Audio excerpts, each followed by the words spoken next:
Hi అండి.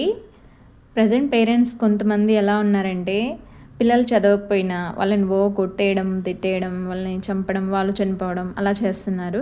మనం కొన్ని మంత్స్ బ్యాక్ కాకినాడలో చూసాం కదా! ఒక ఎన్‌టీపీసీ సెంట్రల్ గవర్నమెంట్ జాబ్ చేసే అతను పిల్లలు చదవట్లేదని తను పిల్లల్ని చంపి తను కూడా చనిపోయాడు. అలాంటి పేరెంట్స్ అలా ఫీల్ అయ్యే పేరెంట్స్‌కి ఒక చిన్న సలహా అండి.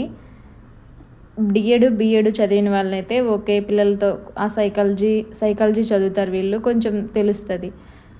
ఇలా కాకుండా బీటెక్, ఎంబీఏలు, ఎంసీఏలు చేసిన వాళ్ళు పిల్లలతో ఎలా ఉండాలో వాళ్ళకి తెలీదు. ప్లస్ వాళ్ళకేంటంటే పెద్దలు చెప్పినా వినిపించుకోరు. ఎలా మెలగాలో పిల్లలతో. అలా ఫీల్ అయ్యే వాళ్ళకి ఒక చిన్న సలహా అండి. నేను మనకి మార్కెట్లో ఎక్కడైనా సైకాలజీ బుక్ దొరుకుతుంది. అది బీఎడ్దైనా సిలబస్ ఆల్మోస్ట్ ఒకటే ఉంటుంది. ఆ బుక్ ఒకటి తీసుకొని ఫస్ట్ 2 టాపిక్స్ అయితే చదవడానికి ట్రై చేయండి అందరూ. ఇందులో చూడండి, శిశు వికాసం, డెవలప్మెంట్ ఆఫ్ చైల్డ్. ఈ టాపిక్లో మనకి ఏ ఏజ్లో ఎలా ఉంటాడు అనేది చాలా వరకు ఉంటుంది. వైయక్తిక భేదాలు, ఇండివిజువల్ డిఫరెన్సెస్. ఇందులో ఏముంటుందంటే మన వ్యక్తుల మధ్య ఉండే భేదాలు ఉంటుంది. అది పిల్లల్లో కావచ్చు, పెద్దల్లో కావచ్చు. ఈ 2 టాపిక్స్ అయితే చదవడానికి ట్రై చేయండి.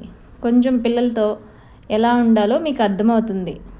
వాళ్ళని పక్క వాళ్ళు చదువుతున్నారు, మా పిల్లలు చదవట్లేదు అలా కంపేర్ చేయొద్దు. ఒక్కొక్కరిలో ఒక్కొక్క విధంగా ఉంటుంది బ్రెయిన్ డెవలప్మెంట్ అనేది. ఏదైనా సరే ఇండివిజువల్గా డిఫరెన్సెస్ ఉంటాయి వాళ్ళల్లో. ఇవన్నీ మీకు తెలుస్తాయి. తెలిసినప్పుడు వాళ్ళతో మీరు ఫ్రీగా ఉండగలరు.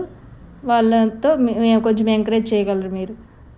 చిన్న సలహా అండి ఇది. ఎవరైనా పాటించాలనుకుంటే ఈ బుక్ తీసుకొని చదివి పిల్లల్ని బాగా చూసుకోండి. కొట్టకుండా అలాగా. వాళ్ళు చదవలేదని ఫీల్ అవ్వాల్సిన అయితే అవసరం లేదు.